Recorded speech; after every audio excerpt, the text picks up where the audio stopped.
Magandang hapon po. Kasal kayo? Opo.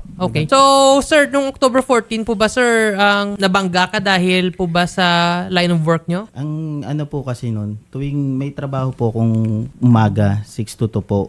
Okay. Ang ginagawa ko po kasi pagkatapos po ng trabaho ko, nagjo-joyride po ako para po masuportahan ko yung gastos namin kasi yung pagtatrabaho ko po, kulang po yung kinikita ko eh. Okay. Pag- So, ang main mo, sir, nga trabaho is isa kang electrician? Apo, Saan ka po, sir, nagtatrabaho, sir? sa wire and cable po. And then, nung nangyari to, sir, mga 4:24, so 6 to 2 p.m. ka, no? Apo. So, ito yung sa sideline mo, Apo. joyride. Bali, nakabook po sa akin yan, alas 2 po mahigit, mga 2:30 Okay. po. Ganun. So, yung banggaan siya nga nangyari, sir, bakit, sir, nabangga ka, sir? Naka-emergency po ba yung ambulance? Hindi po. Saktong tigil ko po dun sa may sukat. Kaya hinto ko po, biglang lumabas po yung ambulance na mabilis daw po yung, kasi patunay din po nung mga nagta-traffic enforcer doon na mabilis nga daw po yung dating Okay. ng ambulance. So, sir, nung nabangga ka, sir, so, nasustain ka ng mga injuries. Mga ilang days ka, Apo. sir, nga hindi nakapag-work? Bali, ano po yun 31 days po akong kasama po yung linggo. Pero bali po doon sa med-cert ko, lumalabas 27 days po akong walang pasok nun. Nung nangyari yon, doon po mismo ba sa police, sir, may mga kasunduan kayo, sir, ng Lifeline 16? Apo, meron po. Ano sabi nila? Titinanong nga daw po yung pasok ko, yung pagjo-joyride ko, tapos yung regular ko pong trabaho. Okay. Nakalista po doon. Tapos ayon po sa pagkasunduan, babayaran daw po nila yun tsaka yung motor ko. Okay. Hanggat hindi daw po ako nakakabiyahe, nandun po sa kasunduan yun. Kaya hanggang ngayon po, hindi pa po nagagawa yung motor. Pero ang sabi po nila nitong nakaraan, nung Abente daw po, in-order na po nila yung parts. Okay. In-order na daw po nila yung parts sa Yamaha. Tapos ang nangyari po kasi, last nung December po yata yun, nagpaunang bigay po sila sa akin ng na 18 days doon po sa pinapasok ko sa company. Okay. Tapos sabi ko, ma'am, bakit ganito po? Yung nasa med-cert ko po, kahabaan nito, 27 days, parang may kulang pa po kayong 9 days sa akin. Tapos Okay. tinatanong ko po, paano po ba yung pag-joyride ko? Ano sabi yung nila? sa joyride, pagka tinatanong ko po yung sa joyride, sinisin lang po nila. Sir, ang meron dito, no, Apo. I think, no, letter po, sir, ng Lifeline sa inyo. Apo. So, nung December 3, nag-send sila nga, may nabigay na sa 16,320 and then magbabayad pa sila ng 8,160. Apo. Ito yata yung para po sa times nga hindi ka nakapagtrabaho bilang ang Technician po. Okay. And kasi naka-fit to return ka na sa regular duty effective November 15 Apo. based po sa So, regarding po, sir, sa compensation nyo sa wires and cables, okay na? Ayan po kasing papel po na yan, pinapipirmahan po nila yan sa amin. Na pirmahan daw po namin para daw po sa attachment ng process daw po ng kanilang pagproseso po ng pera daw po. Okay.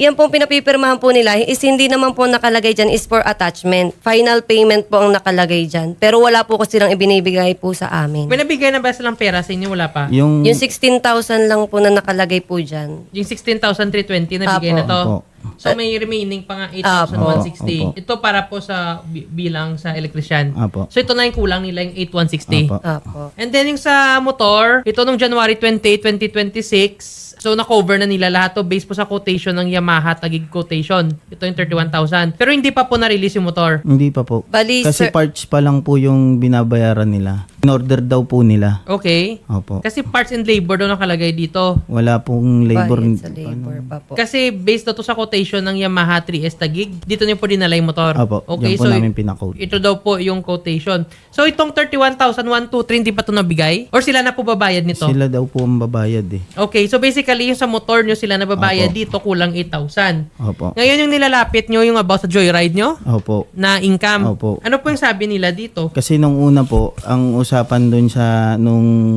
October 15, iko-quote nga po nung tapos hanggat di po ako makakabiyahe, babayaran po nila yun. Yun yung nasa usapan namin. Okay. Tapos sabi po kay Yamaha, 2 to 3 months daw po bago magawa yung Sabi nung asawa ko, ayan, paano ba yan? 2 to 3 months hindi makakabiyahe yung asawa ko. Hindi sila umiimik about doon. Tapos pinalabas yung asawa ko, sabi, sige kami na magbabayad sa loob. Sabi, pagkakaano sa asawa ko, bayad na yung pyesa. Bali, October 19 po, pupunta po kami sa Yamaha. Ang sabi po sa akin, sige ma'am, dyan ka na lang po sa labas, ako na lang po yung magbabayad. Kasi, bali po, every day po kung mai-stay po doon yung motor po namin, may 100 pesos daw po. Bali, nakisuyo po sila na iuwi muna namin yung motor po Okay. Opo, para daw po makatulong sa kanila na males daw po doon sa sa babayaran nila. Ngayon po, nung pinalabas po ako, di quotation na po, lumabas, kinabukasan po, lumabas po yung quotation. Nung nung pagkalabas ko po, di syempre po, kampante na po ako na binayaran nga po nila. Oo. But naghihintay na lang po kami ng parts. Okay. Ngayon po, katapusan po ng December 1 po, lumapit po kami sa legal advice. Okay. Sabi po namin, tumatagal na po, wala man lang pong po sa amin kung na-order na po ba yung parts, ganyan. Pag sabi po sa amin ng legal advice, sabi niya, meron ba kayong resibo na pinangahawakan na talagang bayad po? Ngayon po, noon nga po yung pagkakasabi po sa amin ng isang HR nila, na ang sabi po ay, ma'am, wag ka na pong sumama, ako na lang. Itinawag ko po sa Yamaha kung binayaran talaga. Ang binayaran po pala talaga nila is 500 sa quotation at 100 lang daw po sa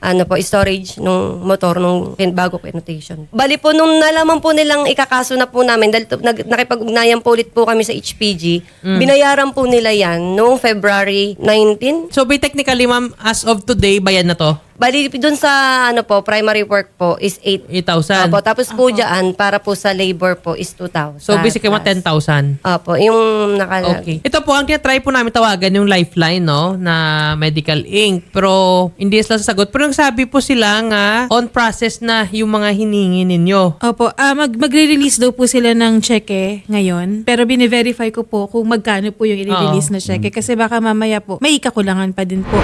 Sir Jason, no, magandang hapon po sa inyo. Sir, regarding po sir, sa case po ni Sir Christian, no, nga nabangga po siya ng lifeline na 16911. Ano po ba sir yung mga nakasunduan nila? Pati po ba sir yung sa may joyride, sir, nga hindi siya sir nakabiyahe, sir, i-compensate din? Yes po, bali may mga screenshot naman po sila mga usapan through Viber. Pero yung sa opisina po, nagkaroon din sila ng kasunduan, duly notarized naman po, na from medication hanggang sa pagpapagamot, pati sa motor, pati yung sa danyo, sasagutin po ng lifeline. Okay, so at least pa-clear tayo. So sa ngayon po sir, yung mga naibigay pa lang is yung sa work niya bilang technician and then nabayaran daw yung parts ng motor. And yung hospital bill din, no? Bayad na din? Opo. Okay, binayaran. So yung sa joyride na lang, sir, na compensation po yung wala, no? Yes po, yun na lang din po yung last update ko. Yung sa joyride na lang po yung sa secondary job po ni Sir Christian. Okay. Sige, ganito lang po siguro, Sir Jason, no? Kasi nakausap din, sir, ng team namin itong lifeline and piniprepare na po nila yung cheque daw nga ibabayad dito sa kay Sir Christian. However, pinapa-confirm lang namin kung magkano kasi baka may kulang pa.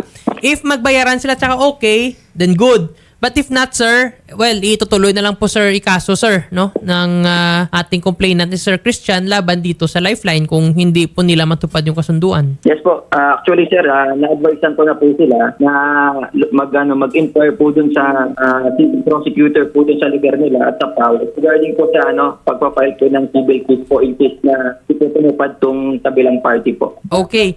Well, thank you very much for that, Police Corporal Jason Lumbad. Thank you, sir. Ang sabi po nila, ang i-release daw po nila is 8,000. Yun po yung kakulangan po dun. sa work ko po. Yes, oo. Yung sa Joyride po, nakausap din po natin yung contact po namin and willing po silang tumulong din po sa inyo. Salamat. Ayan po. Nakausap na natin na trainee yung contact po natin sa Joyride. Okay. And tutulong po sila kasi naka-duty po kayo sa kanila that time. Apo. Apo. So, yun po. Settle na po natin. Thank you Okay. po. Okay. Antayin na lang po natin yung 8,000 po na cheque na i-release po ng Lifeline ay i-release naman daw po within siguro today or tomorrow siguro para masamahan po namin kayo. Ma'am, yung Pa-process motor po na. ba ngayon saan? Nasa kasa? Nasa company po eh. Kasi inano po yun eh. Wag daw muna po sa kasa kasi may bayad daw po ng 1,000. Isang Kaninong, Sandaan. saan company? Sa pinapasukan ko po. Ay, yung sa wire, yung sa Apo, cables apo. and wires. So, nasa inyo yung motor? Apo. I-coordinate din po sa Highway Patrol Unit. Apo. Now, if may mga kung kulang pa talaga yung compensation, well, pwede matubalikan yung lifeline. Tsaka, kailangan klaruhin ito kasi yung motor kasi andyan sa inyo eh. Hindi po, wala po sa kasa, di ba? Apo. So, medyo may loophole dyan sa ganyan eh. Kasi, dapat iniwan sa kasa para talaga ma-sure natin yung buong 5 months. Maraming salamat po Police Corporal Jason Lumbad ng Regional Highway Patrol Unit NCR. Sir, maraming salamat and mabuhay po kayo, sir. Salamat Yes po, po. maraming salamat. Ma'am, sir, sasamahan naman po namin kayo. Huwag po kayo mag-alala. And nangako naman po sa atin si Sir Rico Meneses, yung sa Joyride. And at the same time, yung Lifeline 16911 Medical Inc. natutulong po sila and ibibigay na po yung kakulangan. Salamat Sige. po. Magandang Salamat hapon po po. sa inyo. Thank you po, Tony.